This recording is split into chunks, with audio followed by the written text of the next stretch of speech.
Então, estão prontos? Sim. Porque eu estou pronto. Vamos lá. Primeira vez de vocês aqui? É a minha primeira vez, eu tô muito animada. Pô, eu acho muito bacana do Centro Cultural de Jerusalém, que é a réplica, né, de Jerusalém, e em Jerusalém tinha o tanque de Betesda.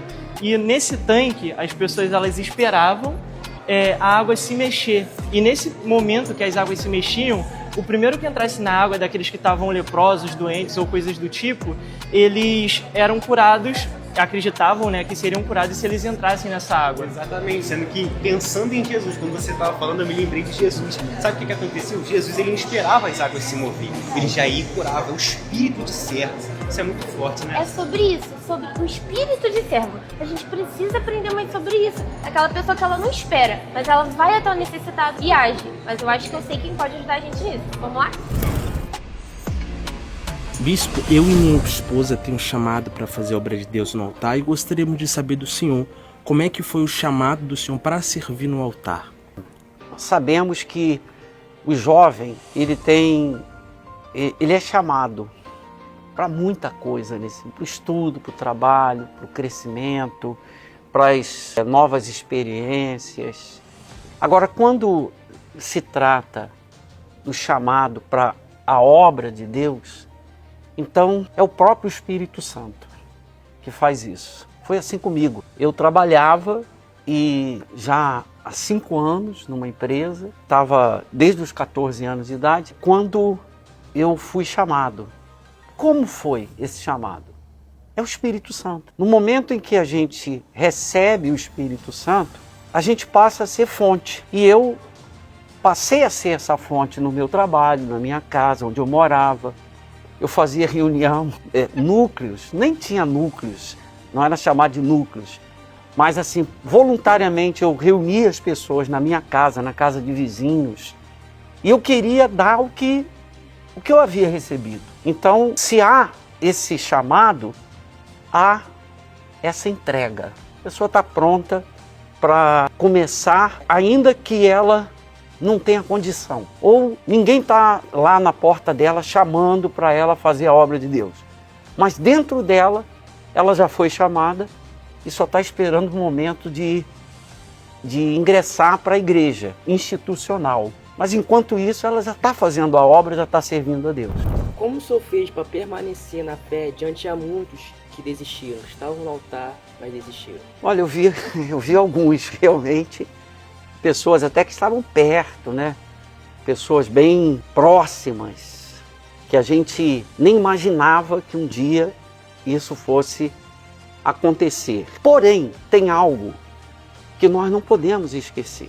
Jesus disse que ninguém que põe a mão no arado e olha para trás é digno do reino de Deus. Tem lutas? Tem. Tem injustiça? Tem.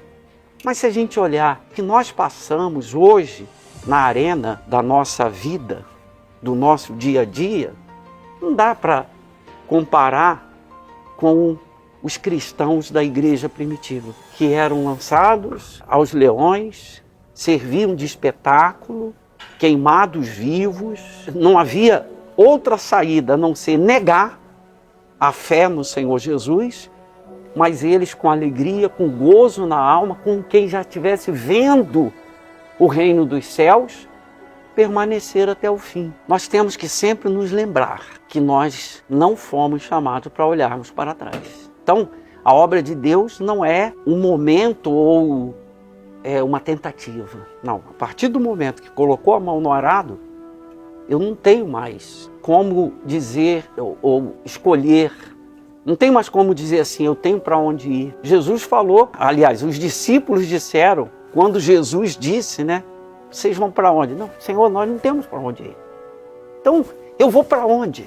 Eu não tenho para onde ir. Então, é nunca olhar para trás.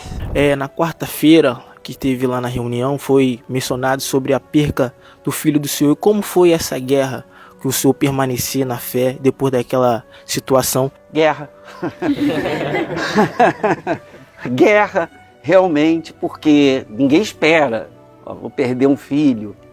É bom, não é bom, não é esperado, mas a gente tem que estar preparado para tudo. E naquele momento nós recebemos apoio de muita gente, mas assim, o Bispo Macedo, quando ele viu aquele cenário de pessoas chorando, tristes, querendo confortar de alguma forma, ele veio e ele trouxe a fé. Ele nos trouxe para a fé. Então, qualquer situação que a gente esteja passando, a gente tem que sair daquela bolha e estar na fé. Porque é a fé que sustenta, foi a fé que nos sustentou, é a fé que nos alimenta, é a fé que nos motiva. Porque naquele momento, imagine, foi no domingo, de manhã. Quando foi à noite, eu estava aqui no solo sagrado dando a palavra. O bispo me deu o microfone, dá a palavra aí, Gonçalo. Eu dei a palavra. E depois de muito tempo, eu aqui no solo sagrado, andando, vem pessoas e dizem, eu estava naquela reunião. O senhor não sabe como me ajudou aquela reunião. Porque depois, quando eu perdi minha filha, eu lembrei do senhor. Eu lembrei do que o senhor falou. Então, tudo é fé. Essa é a verdade. Quando a Bíblia fala, tomai o escudo da fé, significa o seguinte, morreu, fé, perdeu, fé, injustiça, fé, perseguição, fé, tudo é fé. Esse é o escudo da fé que a gente tem que estar com ele o tempo todo. Então, bispo, o que o senhor diria para aquelas pessoas que o Espírito Santo chama ela para o altar, mas ela foge, como Jonas? Fujão. Bom, eu diria o seguinte, quando a pessoa tem o Espírito Santo, ela pode até fazer como Jonas fez. Olha, ela vai, tenta, mas sempre vai ter um peixe esperando por ela. Sempre vai ter uma situação que ela vai dizer assim, Senhor, eis-me aqui. Porque se ela realmente tem o Espírito Santo, não tem como fugir. Uma hora ela vai despertar e vai entregar a vontade dela, se sujeitar à vontade dela, à vontade de Deus. Qual o recado, qual mensagem, o que o Senhor falaria para nós sobre o altar? Não tem lugar melhor. Não tem nada que possa substituir quando a pessoa tem o Espírito Santo. A gente ouve assim, não, bispo, eu vou fazer isso porque eu vou estar ajudando, mas se a gente for pensar, chega mais para pertinho, vamos pensar, mais, vamos pensar. Vocês acham que Deus se alegra, por exemplo, vai construir o maior prédio do mundo aqui no Rio de Janeiro? Deus vai ficar feliz com esse prédio? Olha, vai ter uma ponte que vai ligar o Rio a Nova York. Para Deus isso vai fazer alguma diferença? Deus quer construir um outro planeta? Para que então que Deus nos dá o Espírito Santo?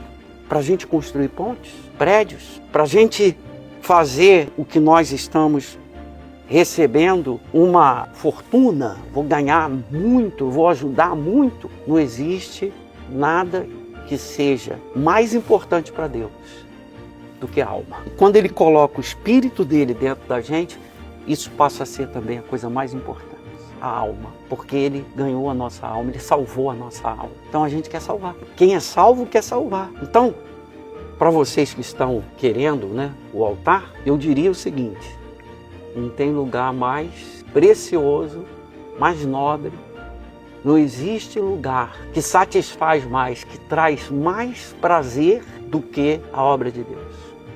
Porque nós estamos atendendo à vontade de Deus, o desejo de Deus, a fome de Deus, a sede de Deus, que é salvar a alma. É isso, certo?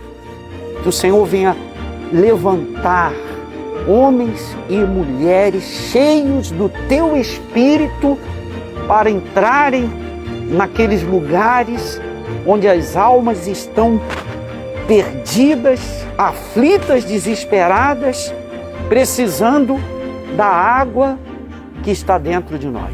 Amém. Amém? Amém.